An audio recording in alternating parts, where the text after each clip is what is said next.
بسم اللہ الرحمن الرحیم۔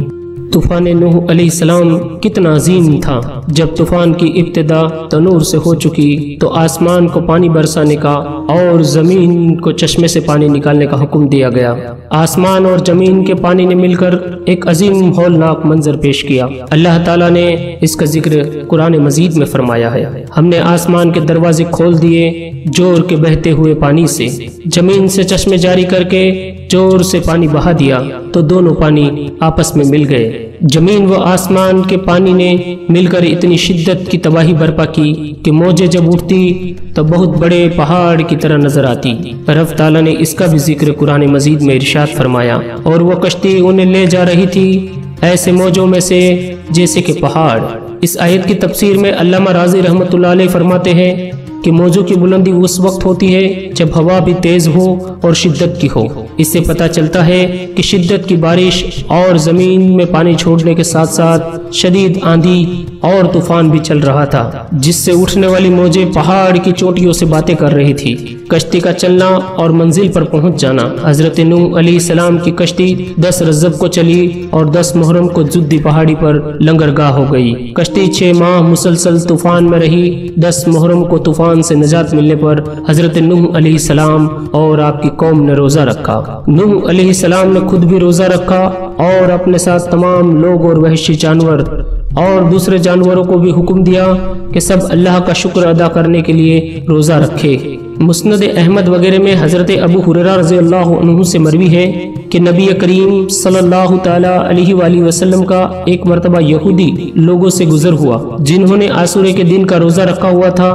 آپ نے فرمایا، یہ روزہ کیوں رکھا ہوا ہے؟ تو آپ کو بتایا گیا کہ اس دن اللہ تعالیٰ نے موسیٰ علیہ السلام اور بنی اسرائیل کو نجات دی اور فرعون کو غرق کیا، اور اس دن نوح علیہ السلام کی کشتی جدی پہاڑ پر لنگر انداز ہوئی۔ حضرت نوح علیہ السلام اور حضرت موسیٰ علیہ السلام نے اللہ کا شکر ادا کرنے کے لیے روزہ رکھا تو نبی کریم صلی اللہ علیہ وسلم نے فرمایا کہ میں موسیٰ علیہ السلام سے زیادہ حق رکھتا ہوں کہ اس دن روزہ رکھوں۔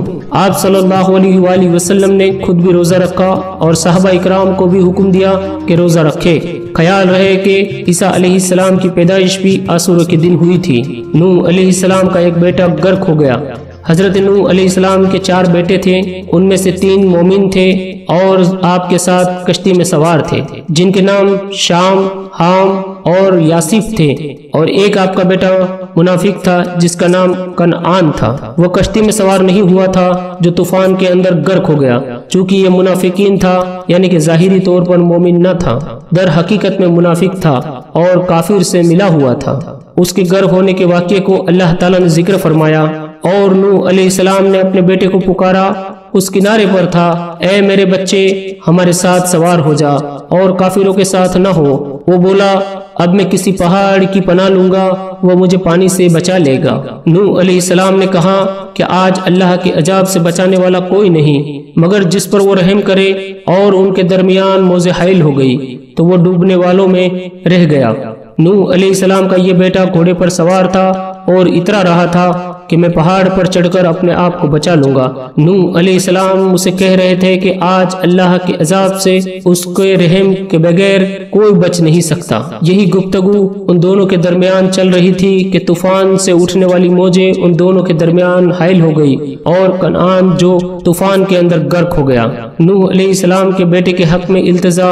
نوح علیہ السلام نے اپنے رب کو پکارا، عرض کی، اے میرے رب، میرا بیٹا بھی تو میرا گھر والا ہے اور بے شک تیرا وعدہ سچا ہے اور تو سب سے بڑھ کر حکم والا ہے۔ اللہ تعالیٰ نے فرمایا، اے نوح، وہ تیرے گھر والوں میں سے نہیں، بے شک اس کے عمل اچھے نہیں۔ تو مجھ سے وہ بات نہ مانگ جس کا تجھے علم نہیں، میں تجھے نصیحت فرماتا ہوں کہ نادان نہ بن۔ عرض کی، اے میرے رب، میں تیری پناہ چاہتا ہوں کہ تجھ سے وہ چیز مانگوں جس کا مجھے علم نہیں، اور اگر تو مجھے نہ بخشے اور رحم نہ کرے تو میں ضیاءکار ہو جاؤں۔ نوح علیہ السلام کی ایک زوجہ بھی غرق ہو گئی۔ حضرت نوح علیہ السلام کی ایک زوجہ، اس کا نام والیہا تھا، یہ ایک کافرہ عورت تھی اور لوگوں کو بھی کہہ رہی تھی، معاذ اللہ کہ نوح علیہ السلام مجنون دیوانے ہیں، اس کی بات نہ مانا کرو۔ وہ بھی طوفان کے اندر غرق ہو گئی۔ تفسیر جلالین کے قول کے متعلق آپ کے بیٹے کنان اور آپ کی زوجہ والیہا دونوں کا ذکر ہے، یعنی کہ یہ دونوں کافرہ تھے اور یہ طوفان کے اندر غرق ہو گئے تھے۔ اور حکم فرمایا گیا